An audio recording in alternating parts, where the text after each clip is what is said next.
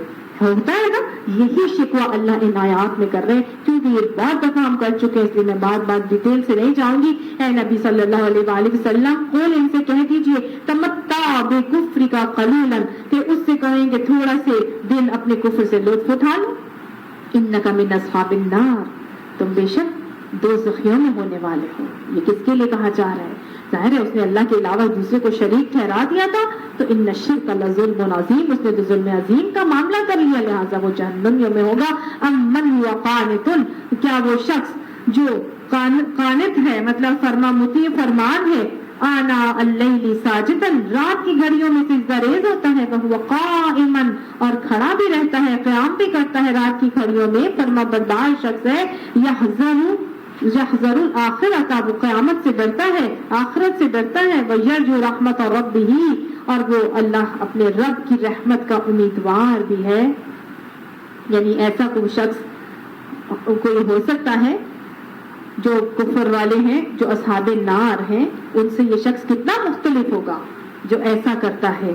قل, ان سے کہہ دیجیے, هل يستوي الذين يعلمون والذين لا يعلمون, کیا وہ شخص جو علم نہیں رکھتا اور وہ جو علم رکھتا ہے برابر ہو سکتے ہیں؟